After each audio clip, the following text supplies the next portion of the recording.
LeBron. Yeah, I don't even know that I would describe it as disrespectful. I just thought it was funny. I do too. I'm with you. Steph Curry, by the way, playing in a Web.com tour event this weekend as well. All right, now the biggest unanswered question of the summer here. What will the three-time defending Eastern Conference champs look like next season? And if you're LeBron James in particular, what's going through your mind as you hear about this trade request, and now this wedding video silliness on top of all that? You know, I think, Matt, when we watched the finals, well, for me, my opinion is, I said, you know, the way they're handcuffed financially, and they lost to the Golden State Warriors. Once you lose to a team, you know, that is talented as the Golden State Warriors, it usually take a year. You thought, well, if the Golden State Warriors don't get it right this year, they will definitely get it right next year. They came together and got it right this year. And if you look at the Cleveland Cavaliers, for me, it's like, what can they add to match that? Right. And I really couldn't figure out anything other than maybe, say, a DeMarcus Cousins that would give them the decisive advantage in the low post. But what other player that you could add without taking away from that team to have them beat the Golden State Warriors? And I thought that was really a slim chance. So I look at it right now as it's just time for Cleveland. They've had a fantastic run. I think they still can get to the championship, right, but I don't know if I have confidence in them.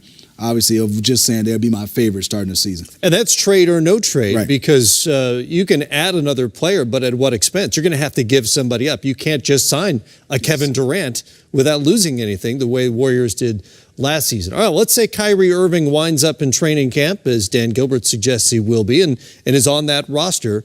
What about the relationship between Kyrie and LeBron James now? You know, I think the one thing about difficult situations, man, I think, Kyrie, LeBron, and the Cavs, if he does, like you say, reach training camp, this has to be resolved before you get there. Because if not, this is going to be something for us. I would love to do that training camp just to get a chance to see how this plays out, because it's so much going on. And also the situation where LeBron is a free agent next year. And then Kyrie Irving, I would suspect at any time could sign a extension. Probably won't, not knowing his situation. So this is going to be very difficult for that organization to move forward and win, in my opinion, unless they squash it before training camp. Of course, LeBron James' free agency is all part of the equation as well. Yes. There's widespread speculation he's going to walk and leave Cleveland again, maybe for L.A. next summer. Kyrie obviously is aware of that as well. And by the way, in the middle of all this, the Cavaliers have a brand new general manager, Kobe Altman. Welcome to the job. By the way, this is what you're facing. Matt, I'm so glad you brought that up there. He is unbelievable, because how many teams have reached out to him since Kyrie said he was wanted to be traded, or allegedly wanted to be a trader? Probably 28 teams have reached out to saying they want to get into this, and he has his hands full. The Cavs do, for sure. Well, Kyrie reportedly is angling to land in San Antonio, perhaps New York, Miami, or Minnesota. But for more on another possible destination, let's welcome in Greg Moore, columnist for the Arizona Republican. Greg, it's been reported that the Cavs were ready to move Kyrie to Phoenix if the Suns were willing to send Eric Bledsoe, a first-round pick, and rookie Josh Jackson to Cleveland. How close to fruition did the deal come?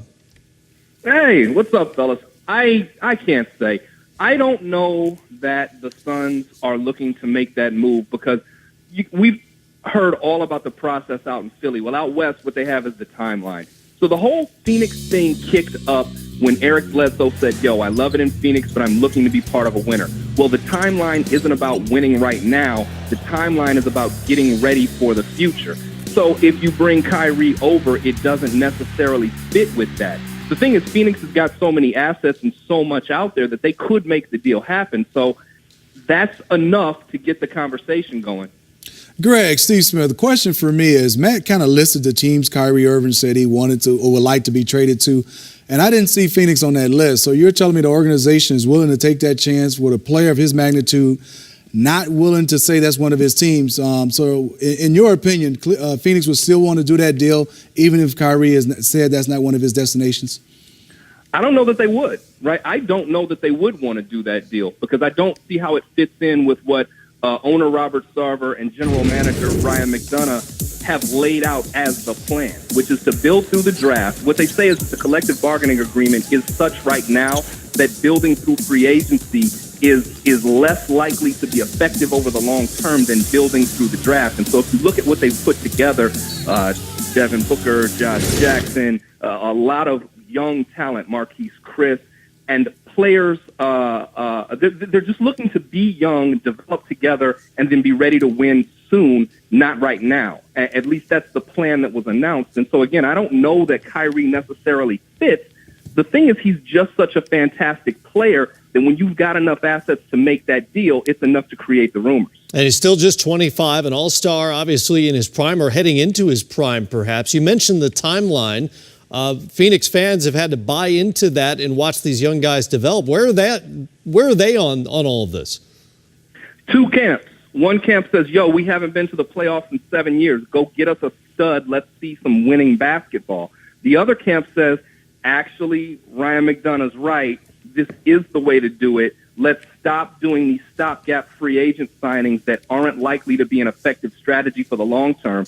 Let's look at the Golden State Warriors as a model. Let's draft young guys who can grow together. Let's get a coach like Earl Watson, who's very much in the mold of Mark Jackson, who is a kind of guy who can help players grow as men as well as ball players and create this sort of atmosphere where folks are going to stick around and stay together.